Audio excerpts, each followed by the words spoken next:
There are uncertainties surrounding the future of dozens of soldiers in the Jamaica Defense Force National Reserve after they were allegedly booted from camp. Now, the soldiers say they were unfairly treated after the system that they have known was not there to protect them. The soldiers say they have nowhere else to turn and are seeking the intervention of Prime Minister Andrew Holness, the Minister of Defense, after dozens of them were made to stand down, a term similar to a demotion in the National Reserve.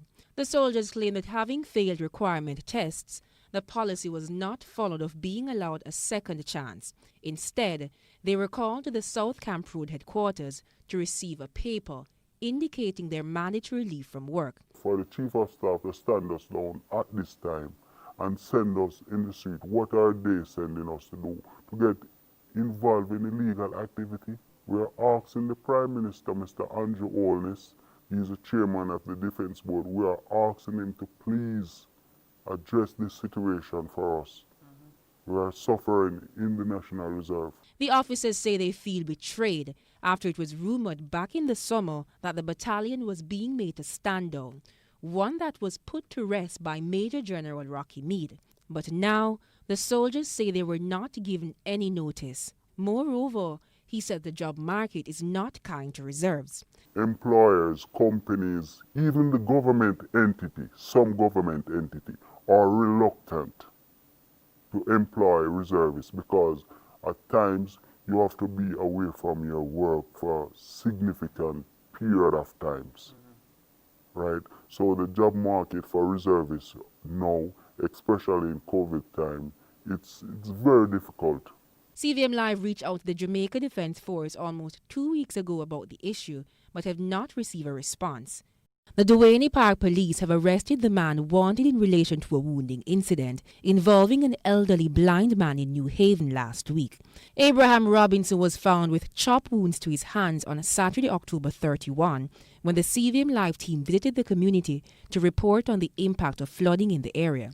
He was listed as one of the worst affected by the heavy rainfall. However, when we called out to Robinson, we noticed his wounds and took him to the Kingston Public Hospital. We visited him on Wednesday. Robinson is unable to be properly treated by doctors due to an infection. His home is overflowing with sewage. Back in Duane Park, residents are blaming his complication on the slow response from the police. According to his caregiver, they called the police and waited for more than 24 hours. Robinson was wounded on Friday. I called the police. The police said they're going to send somebody. So I didn't see nobody come in. So we called back the police again. And they said, yes, somebody did come. But I said, and blow it. And she said the lady were blowing. I said, we don't hear no blowing either. So we called them back. And she said, all right then, she's going to send another police then. We wait, no police. The Duane Park Police Station services at least 16 communities, and as expected, while there, the only police car assigned to the station was not at the facility. Now, a senior communication strategist within the JCF said the station actually received 2 vehicles this year, one of which has been damaged. When asked how soon the vehicle would be restored, he was unable to comment. And when asked about the provision of motorcycles, he said this. We do have several motorcycles that are supposed to be coming on stream within a matter of weeks, not months. And as for the residents, one car for the division is totally inadequate.